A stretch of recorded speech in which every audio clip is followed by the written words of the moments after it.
For the delay. Our next speakers are Helen Barker and Philip McCulloch-Downs.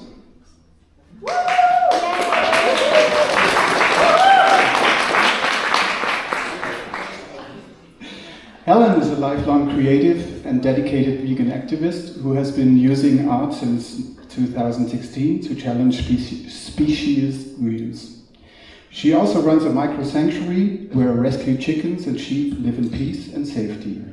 Philip creates powerful artwork which captures the dignity, suffering, and individuality of animals. Since joining the Art of Compassion project in 2015, his paintings have inspired empathy and sparked change around the world.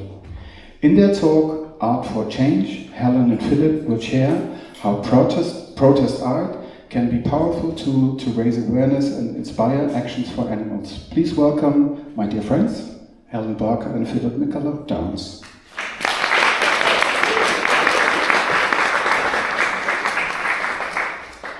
Thank you, Stefan, for that lovely introduction, and thank you for having us again. And thank you for all coming. It's so lovely to see a full room. So as you know, we're doing a talk about protest art. My name is Helen, this is Philip, and as Stefan just said, we're both artists who specialise in the subject of animal rights art. We'd like to start by dedicating this presentation to a remarkable woman, a writer, activist and critical animal studies scholar, Sarat Colling, whose sudden passing on May 16th this year, aged just 41, left a huge void in the animal liberation community. Among some really important works of writing, Sarat was the author of this groundbreaking book, Animal Resistance in the Global Capitalist Era.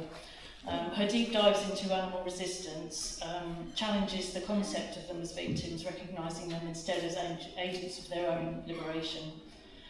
Sarat was working on an illustrated book, which she tentatively titled Rebel Animals, which further expanded on the theme of animal resistance. She had commissioned a wealth of art from vegan artists around the world, and the book was to depict 50 individual animals and their incredible stories of defiance against oppression. Her family and friends do plan to see that book through to publishing in Sarat's honour, and her work stands as a great inspiration for all activists. Now, we'll just start with a quick intro about our group, the Art of Compassion Project. Then we'll talk a little bit about the importance of art within other social justice movements, and examine the role of art as a tool in the fight for animal liberation. Just to note that we'll be showing some artwork in our slides today, but nothing of a graphic nature. The Art of Compassion Project is an international vegan artist collective, and we were founded in 2014 by Leigh Sanders, an artist living in Spain. Leigh's initial plan for a coffee table book of vegan art is an eclectic body of 180 animal rights artworks, the first of its kind to be published. And now we've grown into an international community of almost 200 artists, coming together to raise the questions of animal rights through their creativity. We actually have another member of the group here, also giving a presentation on art. Katrina Trakuma, who has just hosted an exhibition of the group's work in Latvia, gave an excellent presentation earlier this morning, which I went to, so I can definitely tell you it was excellent. She's also holding an arts workshop tomorrow morning, plus screening a short film, so be sure to check them both out. All of our projects raise funds for charities which work for animals across the world. We're a non-profit, 100% run by volunteers, and all of our artists donate their artwork for free, meaning that every penny that we take goes directly to whatever charity that we're currently raising for. We've had art exhibitions in the UK, US, all over Europe, and the real coup was even having one in China. To date, the collective has donated around €17,000 to almost 50 different sanctuaries and non-profits. Funds raised this weekend will be donated to Plant the Land Team Gaza, which is a vegan collective bringing plant-based food and aid to the citizens of Gaza. We've got ongoing projects like our book, Oracle cards. We have a calendar every year, and we're very lucky to have some incredible artists in the group, which currently represents a massive 28 countries. visit us at the stall, obviously, if you'd like to know more. In his excellent book, Artworks, Ken Grossinger looks at how organisers and artists can create a better world together. He says, the vast array of art in all its forms interacts with, builds on and responds to demands for social change. Protest art is just any form of creativity which speaks out in opposition to injustice, often using a defiant language, both as resistance and in solidarity with the subject. Of course, governments understand that creativity is dangerous. That's why, in the UK, where we're from, creativity and critical thinking are not taught in schools because they know we'll use it against them. Protest art aims to educate, to encourage empathy and promote critical thinking, which compels the viewer to question the status quo. Almost all social and political justice movements throughout history have used art in some form as a vital part in their fight, and it's a perfect example of non-violent protest. We've compiled a very brief overview for you today of art which has inspired and galvanised people across all socio-economic backgrounds to come together for a cause. In the 15th century, the invention of the mechanical printing press was the beginning of a revolution in society, with the sharing of knowledge through mass reproduction of texts and artwork. By the 19th century, printed works were giving a voice to those oppressed under the ravages of capitalism and so-called democracy. And these words and images were seen as propaganda and a threat to power, and it's still the same today. Traditional artists, such as Francisco Goya, Edouard Manet and Pablo Picasso, have long used their skills to protest against war. Picasso's iconic painting, Guernica, speaking of the horrors of the Spanish Civil War in the 1930s, still serves as an incredibly powerful damnation of the devastation of war around the world. A tapestry replica hangs in the United Nations building in New York and was covered by a curtain in 2003, just before a televised announcement that America planned to invade Iraq. UN officials denied that they were hiding the artwork, claiming that it made a bad backdrop for TV cameras. But since Guernica is a clear anti-war statement, it seemed obvious that censoring it spoke of a tacit admission of guilt and shame on the part of the American administration. In a critique of this event, Guernica was referred to as an inconvenient masterpiece, demonstrating the enduring power of protest art. The early 1900s saw posters by the Artists' Suffrage League widely distributed, speaking of the inequalities faced by women of the day, and artwork was a very meaningful part of these protests. At the same time, these outspoken women were the force between the growing animal welfare groups, protesting vivisection and other animal welfare issues, which we will cover later. Of course, this was all tied up with patriarchy and capitalism, but that is a whole separate presentation. In 1964, Martin Luther King called songs the soul of the movement, and in the decades-long fight for civil rights, music was the backdrop, a rallying cry which became a living legacy, galvanizing people on a community level, where everyone could contribute as well as participate. Songwriters came together in solidarity, with black artists like Billie Holiday, Nina Simone and Sam Cooke telling their personal stories of racial injustice through song, while white artists like Bob Dylan and Peter Seeger stood as allies with their own protest songs. In a period of social unrest in 1960s and 70s Britain, the punk music scene erupted as a loud and anarchic voice against issues such as capitalism, fascism, racism and animal use. Many vegans today cite that scene as their springboard, not only into living vegan, but also into cultural activism. In rejecting consumer society, the ethos of punk fostered the do-it-yourself spirit, akin to the musicians of the civil rights movement. It wasn't just the music that was focused on social issues. Many bands such as CRASS, Flux of Pink Indians and Conflict discussed the topics at their gigs and included artwork and information on additional resources within their record sleeves. We love this quote from Joe Strummer of The Clash in 1976, which says it all. We're anti-fascist, we're anti-violence, we're anti-racist, and we're pro-creative. As punk screamed on into the late 1980s, the iconic work of the Silence Equals Death collective and the bold and bright AIDS awareness art of Keith Haring and his work Silence Equals Death became a call-out for the urgent need for discussion, education and action on the AIDS crisis. Peter Kennard is the UK's first and only Professor of Political Art and, since the 1970s, has been responsible for some of our most powerful and influential images of resistance and dissent, addressing dire emergencies such as climate collapse, austerity under capitalism, and the evils of war, from Vietnam up to the present conflicts in Ukraine and Gaza. His images have been seen around the world in newspapers, books, and as protest posters. He states, "Profit masks poverty, racism, war, climate catastrophe, and on and on. My aim is to unmask the connection." The anonymous British artist known as Getting Up to Stuff uses his skills to create public art for free. Here are some examples of his sculpture work, which all appear in Bristol, UK. Bear with me. Created in aid of a suicide prevention charity, it addresses the fact that 75% of all suicide victims are men. This sculpture encourages adults to reach out for help, just as a child would instinctively reach out for comfort. There was a huge response to this public art, and the artist said, "I stopped counting after 250,000 responses." Don't push me. After an accident, the artist was confined to a wheelchair for some months and discovered that people talked to him like he was a child, as well as pushing him around without his consent. This fearsome sculpture is a reminder that we should empathise rather than sympathise. Here and Now, an anti-slavery installation in front of a controversial statue of a well-known slave trader from the late 1600s. Small-scale bodies were laid out on the ground in the same design as a 17th century diagram of a slave ship, but with contemporary labels added, showing examples of current female servitude, examples of modern slavery and sexism.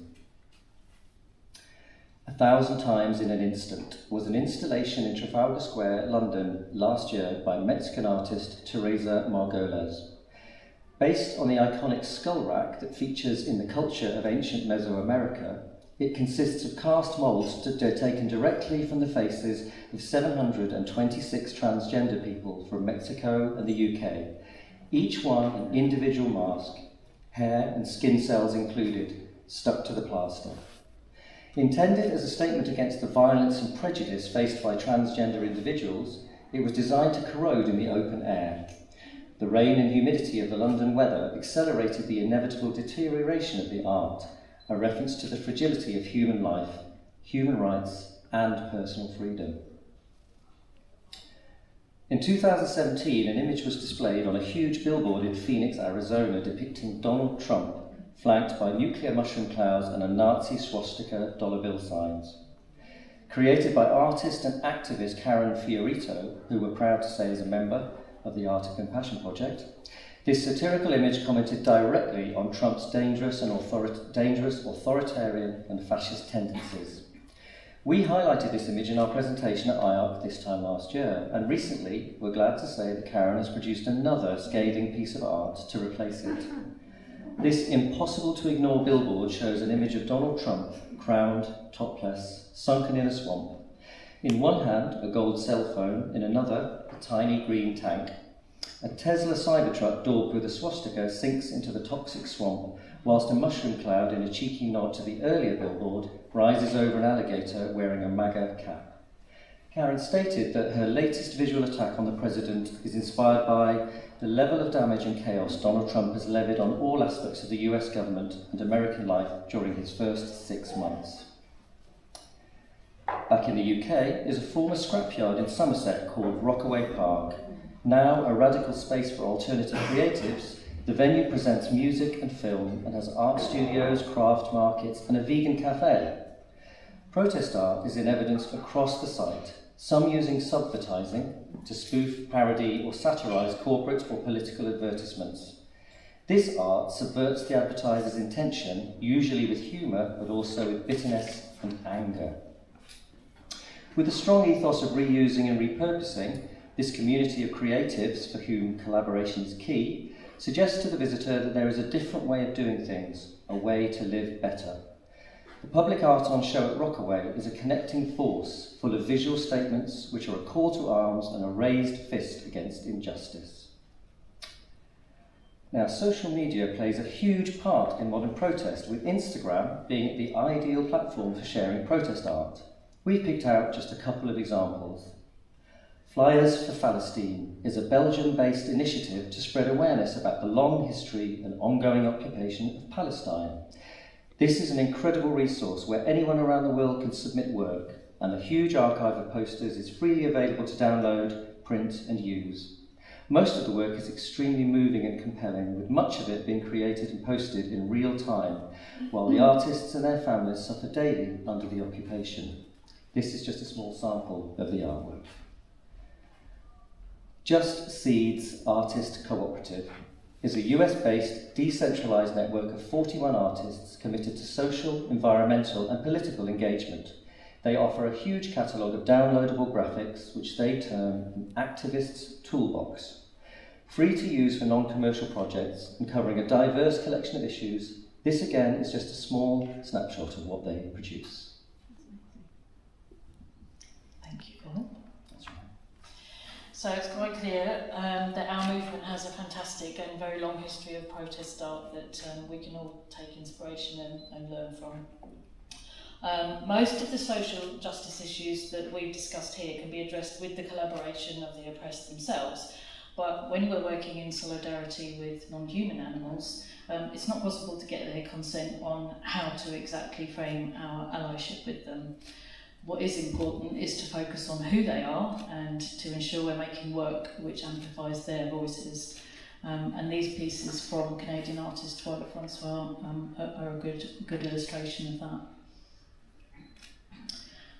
Much of animal art divests itself of all responsibility towards what it refers to as the subject. Their likeness and their stories are of course always used without their consent. So the least we can do is render them truthfully as multi-dimensional beings with rich emotional lives, and to assure we always preserve their inherent dignity. So what does amplifying their voices mean? Knowing our subject in depth and interpreting their needs and desires with empathy is essential for us to represent them with integrity. We should make sure that we are working in solidarity with them, avoiding the narrative that we're speaking for them, and crucially always decentering ourselves in that narrative.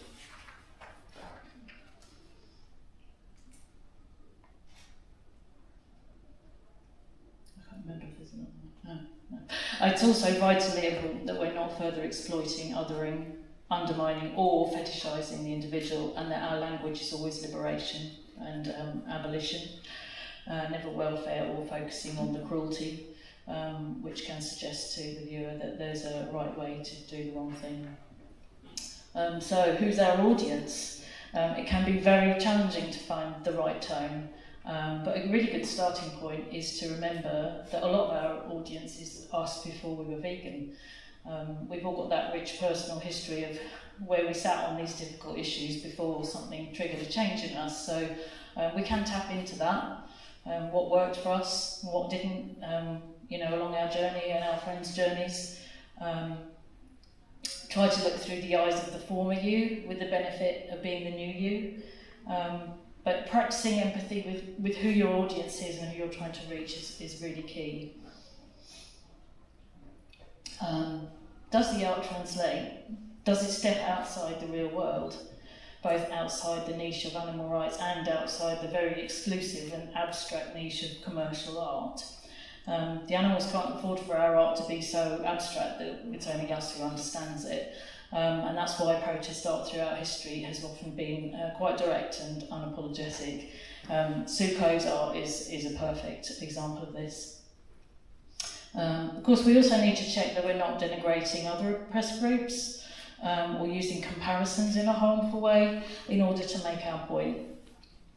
We feel like we just don't need to do it. The animals' lived experiences are enough for that to remain our focus. J. Kerry Cronin said in her brilliant book, Art for Animals, we need a more nuanced understanding of how any given image is made, used and circulated in an activist context.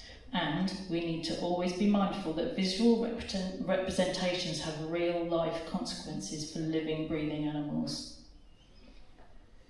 Which leads us to the challenge of making art for animals. The way they've traditionally been represented in art, with sentimentality rather than empathy, has normalised our use of them for generations, of course. The way most societies see non-human animals is largely through engagement with visual culture, movies, advertisements, even the little simple graphic I used earlier, and that displaces them from their lived realities. These adverts are vintage and the artwork is very beautiful, but this same message is still echoed in our culture today. Their bodies are visually marketed by the industry to use them, with lies specifically designed to hide the individual in order to appeal to our cultural need to believe that all is well. Art as a storyteller has always been so important to us culturally, so art activists can use that same culture to flip those harmful narratives around our fellow animals and to unveil the deliberately hidden truths. This means we need to make very careful choices on how we tell those crucial stories with honesty and empathy, and to make the ordinary seem uncomfortable, though not so much that it simply turns people's eyes away.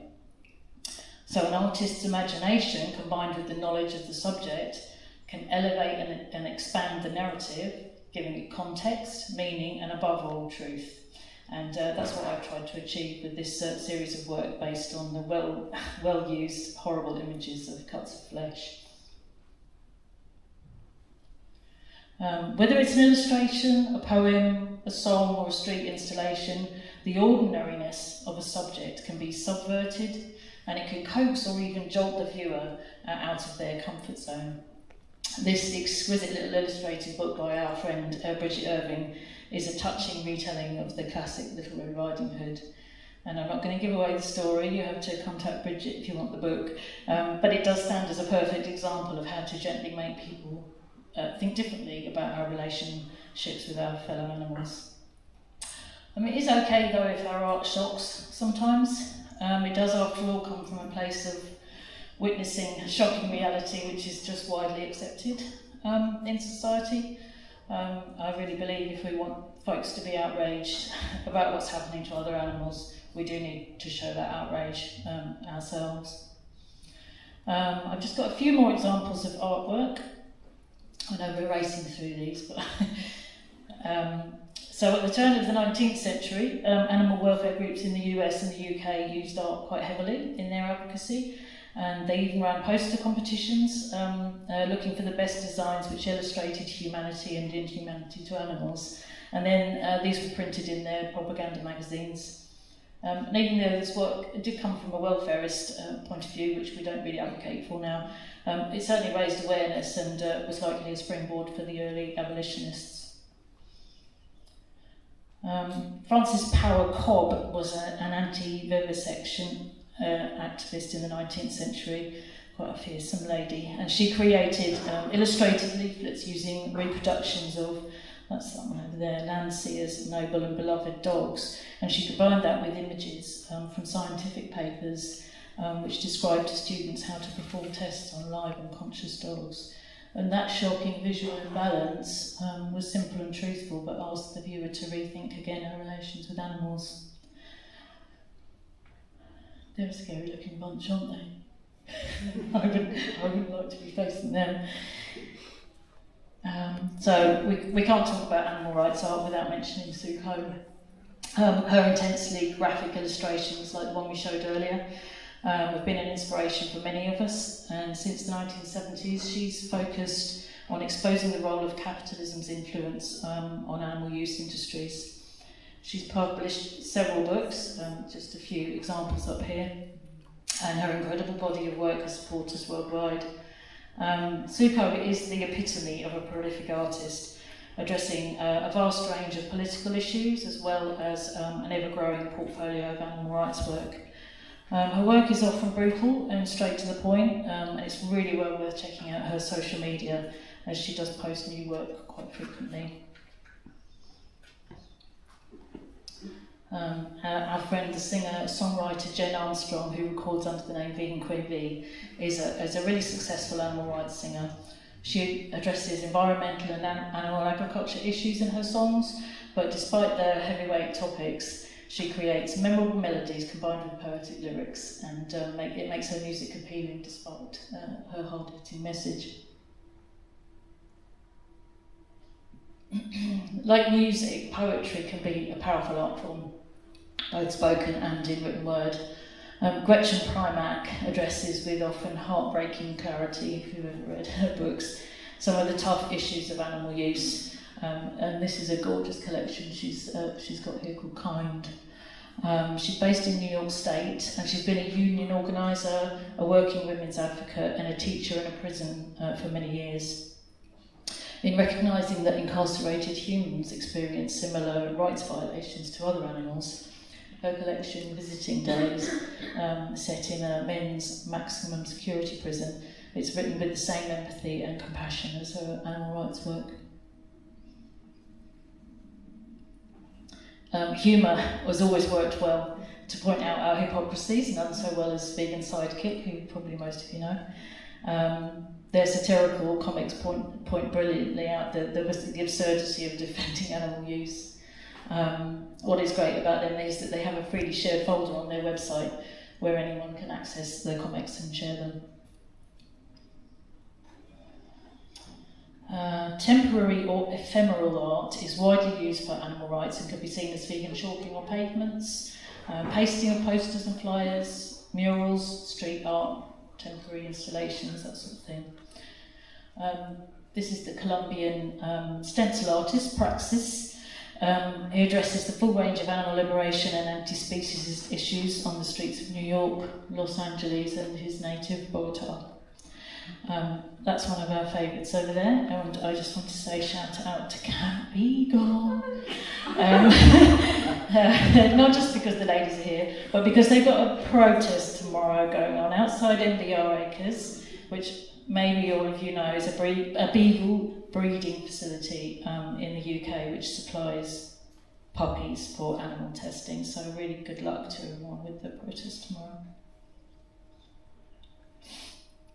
Praxis curated a billboard project with a Brooklyn-based NGO called Save Art Space in 2022, and those giant images spent a month in a really public space, with Philip's work here being positioned perfectly above a place. I don't know if you can read it. It's a barbecue, but yeah, right above the barbecue place. Couldn't have been better. Fred Brown makes stunning protest sand art on beaches in the UK, highlighting the multitude of interlinked social issues of the work faces under capitalism, and he regularly focuses on themes of veganism and animal rights. We love Fred. Yes. Banksy gets kind of an honorary mention here because he's got a history of animal liberation work. Although the intention of this piece might be seen as ambiguous, and he never stated it was an animal rights piece, it was received at the time as a visual comment about the prison-like nature of zoos. The mural was stencilled on a shutter at London Zoo in 2024, which had to remain closed for the artwork to be seen, with the irony being that it meant that nobody could go inside. And a zoo spokesman said, I'm going to do an annoying zoo spokesman voice now, we're incredibly grateful to Banksy for putting wildlife in the spotlight. Therefore, yes, co-opting the critical nature of the art into their own corporate narrative and reducing the original meaning into a humorous and harmless joke, which is another example of what we all know is deliberate cognitive dissonance. The good news is that art is accessible to everybody. It can be cheap or even free to make, and it can be a community bonding exercise. Art can be telling stories, writing and performing music, photography, filmmaking, all that and more.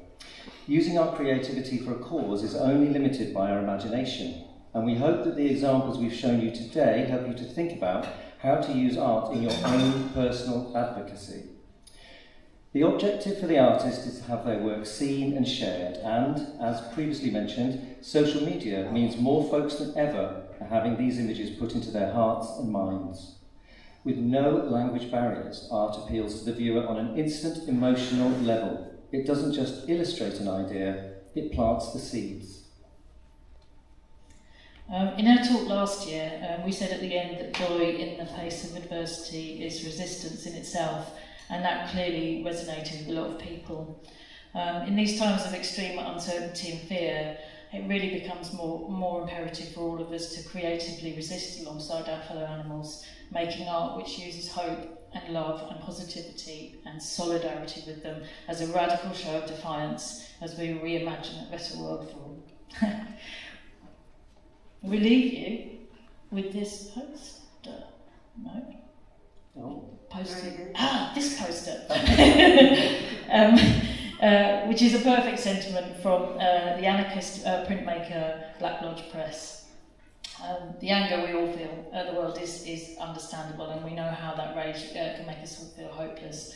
But when our anger is expressed with creativity, it becomes activism, and activism is hope. So if anyone would like to ask a question, let us know, or you can just come and ask us at the stall. We know that we've raced through these images quite fast, so we've got a full list of the images and who to contact about them, or back at the stall anyway. So that's us. Thank you so much for listening.